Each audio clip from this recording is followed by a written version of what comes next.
প্রিয় দেশবাসী, আজকে অত্যন্ত একটি গুরুত্বপূর্ণ এবং একটি ঐতিহাসিক দিন জাতীয় নাগরিক পার্টি এনসিপির জন্য।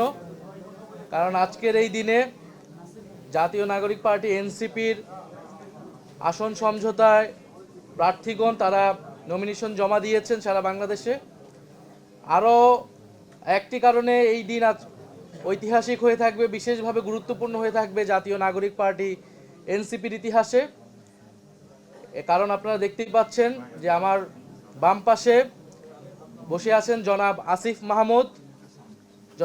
মাহমুদ সজীব ভুঁইয়া, জুলাই গণ অভ্যুত্থানের সম্মুখ সারির যোদ্ধা, অন্যতম কাণ্ডারি, যিনি অসীম সাহসিকতার সাথে সেই গণ অভ্যুত্থানের সময়গুলোতে লড়াই করেছেন।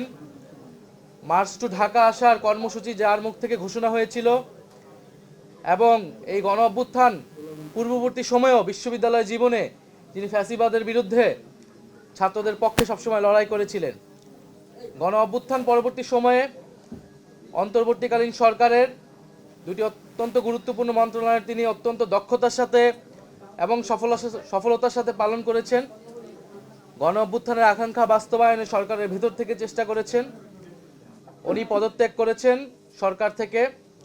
আজকে আনুষ্ঠানিকভাবে জনাব আসিফ মাহমুদ সজীব ভুঁইয়া জাতীয় নাগরিক পার্টি এনসিপিতে যোগদান করলেন। আমরা তাকে স্বাগতম জানাচ্ছি, অভিনন্দন জানাচ্ছি। আমরা আশা করব আসিফ মাহমুদ সজীব ভুঁইয়ার সাথে আমাদের এই পথ চলা পুরাতন দিনগুলোর মতোই সামনের দিনগুলোতেও আমাদের যে লক্ষ্য, আমাদের যে উদ্দেশ্য, সেটা বাস্তবায়নে সহায়ক হবে। এবং আসিফ মাহমুদ সজীব ভুঁইয়া তার যে রাজনৈতিক প্রজ্ঞা, দক্ষতা তিনি এর আগেও দেখিয়েছেন, সেটা তিনি ধরে রেখে বাংলাদেশের মানুষকে একটি সুন্দর সমৃদ্ধ পরিবেশ উপহার দিতে পারবেন। আজকে আমার জন্য একটা খুবই গুরুত্বপূর্ণ দিন।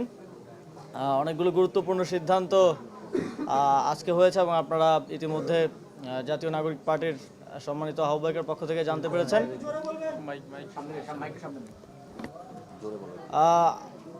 আপনারা জানেন 2024 সালের গণঅভ্যুত্থানে আমাদের প্রায় 1400 সহযোদ্ধা শহীদ হয়েছেন, আহত হয়েছেন প্রায় 30,000-এরও অধিক সহযোদ্ধা।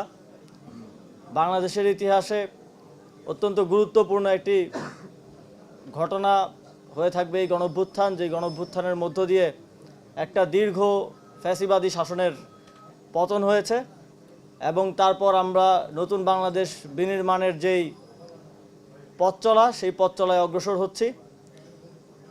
গত গণঅভ্যুত্থানের পরের সময়টা, এই ট্রানজিশন পিরিয়ড বাংলাদেশের জন্য খুবই গুরুত্বপূর্ণ এবং সামনে জাতীয় নির্বাচনও সমানভাবে গুরুত্বপূর্ণ। আমরা একটা গণতান্ত্রিক প্রক্রিয়ার মাধ্যমে একটা গণতান্ত্রিক সরকার গঠনের দিকে বাংলাদেশ এগিয়ে যাচ্ছে। এই সময়ে এছাড়াও আপনারা জানেন কিছুদিন আগে আমাদের একজন সহযোদ্ধা শরীফ ওসমান হাদি গুলিবিদ্ধ হয়েছেন এবং শহীদ হয়েছেন। আমি মনে করি যে এই সময় জুলাই গণঅভ্যুত্থানের সকল শক্তিকে ঐক্যবদ্ধ থাকা এবং ঐক্যবদ্ধ রাখা সমানভাবে গুরুত্বপূর্ণ এবং একই সাথে এই গণঅভ্যুত্থানের যে আকাঙ্ক্ষা, শহীদদের এবং শহীদদের পরিবারের, আহতদের যে আকাঙ্ক্ষা, বাংলাদেশের লক্ষ কোটি মানুষ যারা রাজপথে নেমে এসেছিলেন জীবনের তোয়াক্কা না করে, তাদের যে আকাঙ্ক্ষা, সেই আকাঙ্ক্ষা বাস্তবায়নের জন্য এই নির্বাচনকে কেন্দ্র করে আবারও সময় এসেছে ঐক্যবদ্ধ হওয়ার। সেই জায়গা থেকে আমি জাতীয় নাগরিক পার্টি এনসিপিতে আজকে যোগদান করছি এবং আমি আসন্ন ত্রয়োদশ জাতীয় সংসদ নির্বাচনে অংশগ্রহণ করছি না। আমি মনে করি যে আমার একজনের সংসদে যাওয়ার থেকে আমাদের জুলাই গণঅভ্যুত্থানের সহযোদ্ধাদের আরও অসংখ্য সংখ্যায় সংসদে যাওয়ার ক্ষেত্রে যদি আমি অবদান রাখতে পারি, আমার দায়িত্ব যথাযথভাবে পালন করতে পারি, তাহলে এর থেকে বড় সাফল্য আর কিছু হতে পারে না।